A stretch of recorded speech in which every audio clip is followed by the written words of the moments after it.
Hello everyone and welcome to Kitty's Guide to Criterion Extreme for the third boss, not the first boss, but for the third boss, and hopefully this will help you get your clears, and then in the nearby future maybe your mount. I'm going to be using a couple of strats. Debuffs, sadly I won't be able to put them in due to the fact that it doesn't include in this program, as well as the tethers I can't number them due to the fact that they don't include in this program.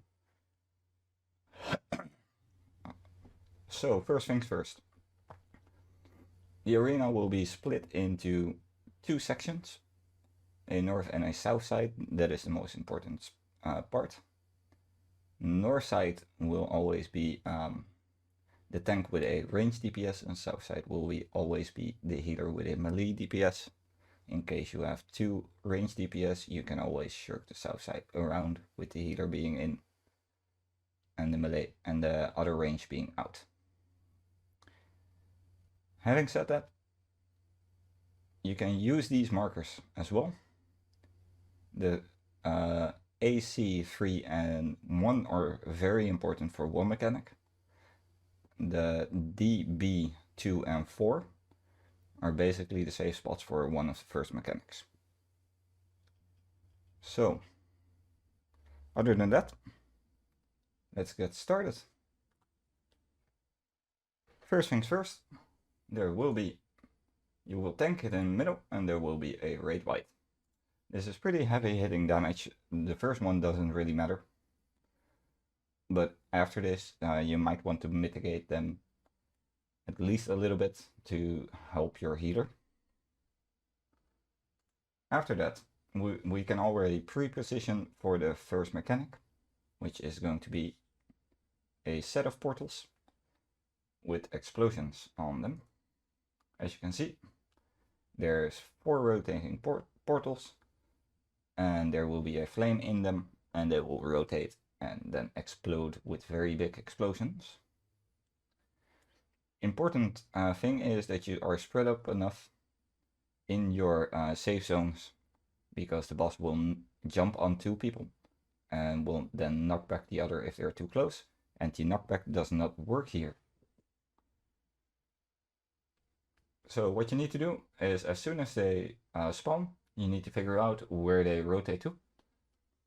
So for south side, they both rotate clockwise. So this part is going to end up here, and this part is going to end up here. And due to that, the explosions will make this part safe. And for the other side, this one is going to end up here, and this one is going to end up here, making this corner safe. So I've basically shown you both the safe spots, and there's only like 4 safe spots on each side of the arena, north and south, and they're all the same. So this one mirrored is actually the other safe spots, and how you mirror them doesn't matter. What you see north is on both sides of north, but mirrored, and on both sides of south, but also mirrored. And this middle section is also mirrored, mirrored, mirrored. So they're all the same. And there's only 4 possible outcomes for each party. In the case that you get 2 ins at the same time, at the same side, make sure that the tank is in, the melee is out, and the tank just goes in slightly more and infilms. Take the damage down, don't wipe the party. It's very rare that it happens, but it can happen. And it will happen. So anywho, we already pre-positioned with the healer being on the marker, because that slide corner is going to be safe. The melee DPS is on the hitbox, max melee range. He's going to be slightly out. If you look at the ground, there will be lines on the ground, and you're going to be slightly out from this line. A little bit more to the edge of the arena. On the outside safe zone, the tank or the melee DPS will position himself between the 2 portals and the other ranged or healer will position themselves in the corner.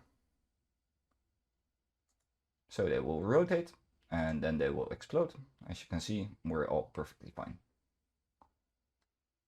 Now he will jump. In this case, he jumps on the tank and then jumps on the melee DPS. So what you need to do now is the tank and the melee DPS will have a vulnerability up. If they get cleaved by the next cleave and nobody protects them or stands in front of them, they will die.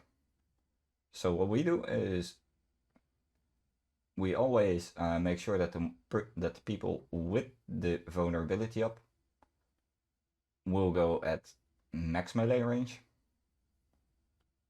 if they have to be protected, and then the other two will go slightly in front in the hitbox. If it's the other way around, tank can be at like inside the hitbox and the range can be all the way up northeast for all you care, as long as you're in the same line towards the boss. One cleave will happen, two cleaves will happen. Later there will be a different way of solving that mechanic, but you want to save that for later. You can use it for progression. Just have the tank invuln and then everybody behind the tank. In case one person dies before it, you can also do that and then have to do the later one as it should be. But I will explain that later in this video. So next up is Tank Buster. What we always do is we drag the boss a little bit back to the middle and then the tank goes north, everybody else goes south. Now for the next mechanic is a very important mechanic. And this is probably the one that you're going to die to the most. So there's going to be two sets of tethers, one from north to south and the other from east to west. What you have to do is you have to check which tethers or which portals spawn first, either west side or north side. It's always those two. So east and south you don't pay attention to because there will be no portals. It's always north and west.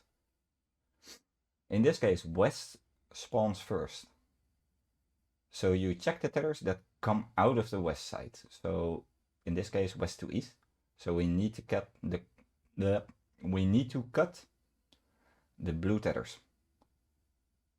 Everybody will get a debuff with number 1, 2, 3, or 4. If you know Roman numbers, then good for you. It's easy to recognize. If you do not know them, you just count the dots on your debuff. Keep in mind that this debuff works for both tethers.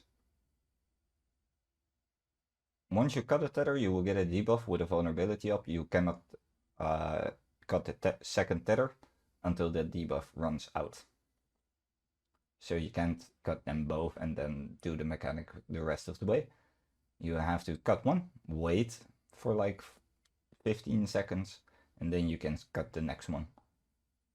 However, how we solve it is number 1 is already going inside the tether.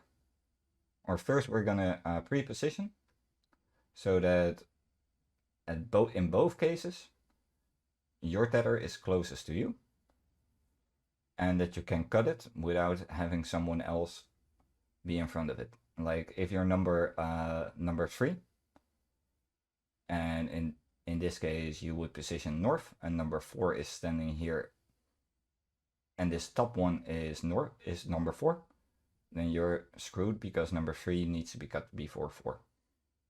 And it's probably then at the south side, which in this case is going to be the case.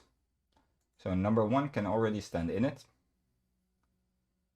while waiting for the debuffs to go off, and as soon as it disappears, number 2 can cut, number 3 can cut, and number 4 can cut. As you see, the north side already spawned 2 mirrors. However, south side is at this point safe, so everybody runs south.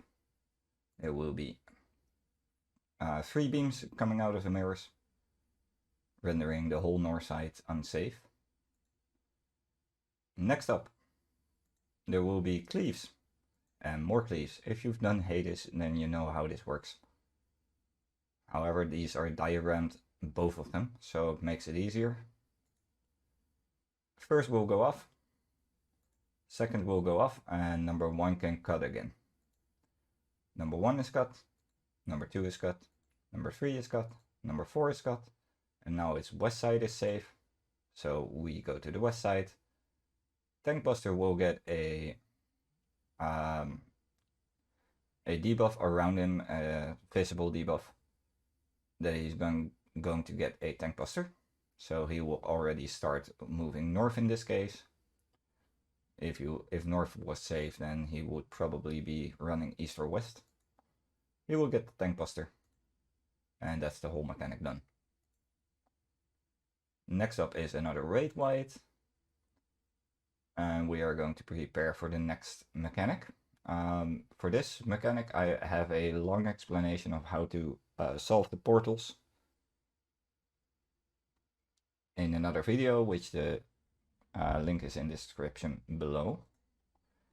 So, the short version, there's going to be 4 portals, north and south. So 2 north, 2 south. Everybody else will get their personal portal. And there will be 4 towers spawning. The 4 towers we don't really pay attention to. We don't care about those.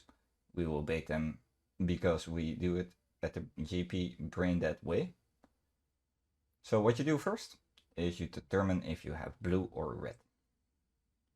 As soon as you see the arrows rotating, you know if it's blue or red.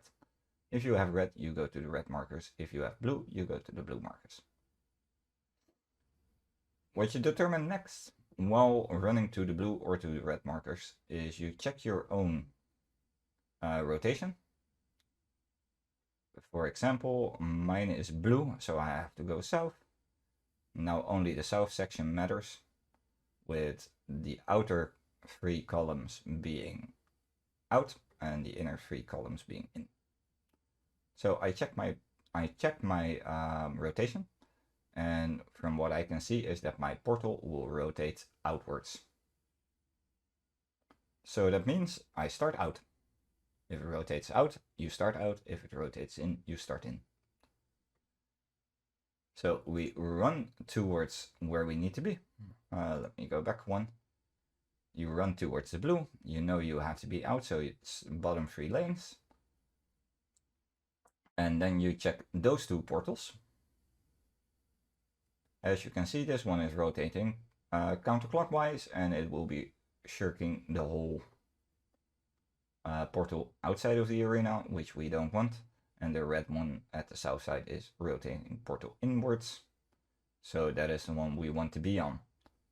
If you are in, like the melee DPS in this case, you want to be where the end of the portal is going to be, because you want to be teleported out as first. So as you can see, the tank pre-positions here, because this one is going to rotate inwards, and the melee DPS is going to pre-position there because this one is going to rotate inwards. They rotate, we get teleported around, and then you go to your markers. No, cleaves will happen. They should be missing you if you place the markers right, except for one. And then your own teleport will rotate. You will get teleported, and you will go to your markers again. And there we go. Then the second set of cleaves, and that's the mechanic done. Now you can go back to the middle. The next mechanic is going to be slightly different.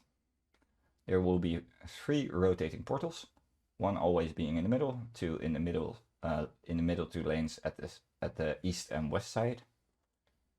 How you can solve this mechanic is pretty easy. There's always going to be 4 squares safe. However, it can be north 4, it can be south 4, it can be middle 4, it can be all corners, it can be east and west.